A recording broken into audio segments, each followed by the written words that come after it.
Hello, everybody, and welcome to Tony Palmieri's Media Rants. I am Tony Palmieri. This is a video version of a recent media rant that I wrote called COVID-19 and Free Speech. You can see the written version at my blog, Tony Palmieri's Media Rants. That's tpmediarants.blogspot.com, and I hope you enjoy it.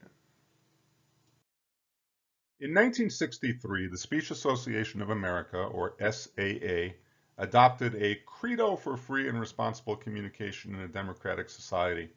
The SAA later became the National Communication Association, or NCA, and reaffirmed the Credo in 2017.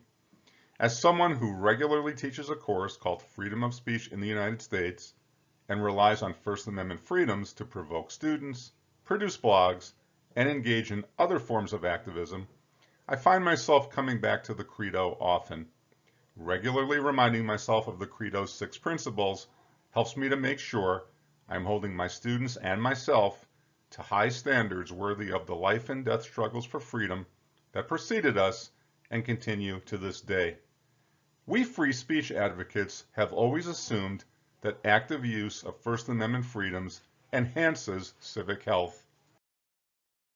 COVID-19 challenges that assumption as we now find ourselves in a bizarre and disturbing place where some citizens insist that peaceful assembly includes the right to risk infecting oneself or others with a deadly disease at a public gathering. Meanwhile, huge segments of social media and cable television denigrate and distort peer-reviewed medical findings while amplifying junk science. Meanwhile, the President of the United States treats daily briefings as a kind of open mic night where he feels free to riff on whatever comes to his mind, even to the point of suggesting that ingesting bleach or disinfectants might cure the virus. In another essay, I've argued that these types of bullshit, bluster, and bullying tactics are never particularly helpful in any context, but are absolutely useless when confronting a novel coronavirus.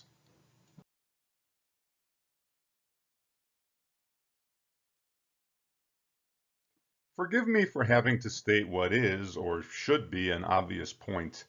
Just because an act of communication might technically deserve First Amendment protection, it does not follow that that same act of communication is responsible. In normal times, irresponsible communication in the public sphere certainly produces negative consequences, from distracting our attention away from urgent issues, to defaming good people, to delaying actions needed to fix what's broken in our society. In the COVID-19 era, the irresponsible communicative acts of distraction plus defamation plus delay equals death. Now, what follows is the Credo for free and responsible communication in a democratic society. Please read it, reflect on it, and use it as a way to hold yourself and others accountable for your and their communication practices. Be especially mindful of the admonition in principle number 5 that we should expose abuses of the communication process. Those abuses, some of which I mentioned earlier, are having a profoundly negative effect on our ability to loosen the deadly grip of the coronavirus on our nation and world. Here's the Credo. It starts with a preamble, recognizing the essential place of free and responsible communication in a democratic society, and recognizing the distinction between the freedoms our legal system should respect and the responsibilities our educational system should cultivate. We members of the Speech Communication Association endorse the following statement of principles. Principle number 1, we believe that freedom of speech and assembly must hold a central position among American constitutional principles, and we express our determined support for the right of peaceful expression by any communicative means available. Principle number 2, we support the proposition that a free society can absorb with equanimity speech which exceeds the boundaries of generally accepted beliefs and morals, that much good and little harm can ensue if we err on the side of freedom, whereas much harm and little good may follow if we err on the side of suppression. Principle number 3, we criticize as misguided those who believe that the justice of their cause confers license to interfere physically and coercively with the speech of others, and we condemn intimidation, whether by powerful majorities or strident minorities, which attempts to restrict free expression. Principle number 4, we accept the responsibility of cultivating by precept and example in our classrooms and in our communities enlightened uses of communication, of developing in our students a respect for precision and accuracy in communication, and for reasoning based upon evidence and a judicious discrimination among values.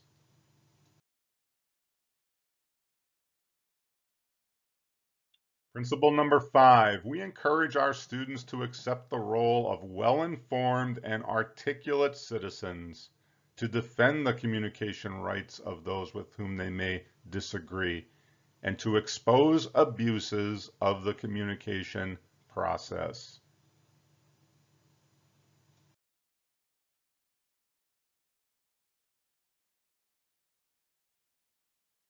Principle number 6, we dedicate ourselves fully to these principles, confident in the belief that reason will ultimately prevail in a free marketplace of ideas.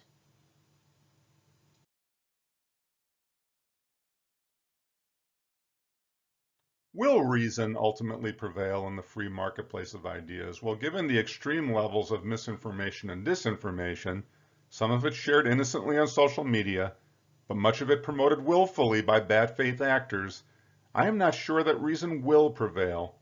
We need to prepare ourselves for what will in our public sphere probably be a long period of malicious efforts to distract us from the urgency of the crisis at hand and defame those good faith actors doing all they can to lead us through it. Distraction and defamation will succeed only in delaying actions necessary to help solve this terrible problem. Remember, distraction plus defamation plus delay equals death.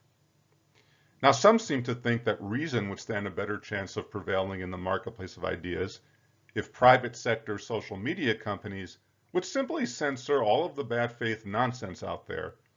If history has taught us anything, it's that censorship does not stifle stupidity, and more dangerously, any censorship regime gives too much power to whoever decides what communicative acts are in and what communicative acts are out.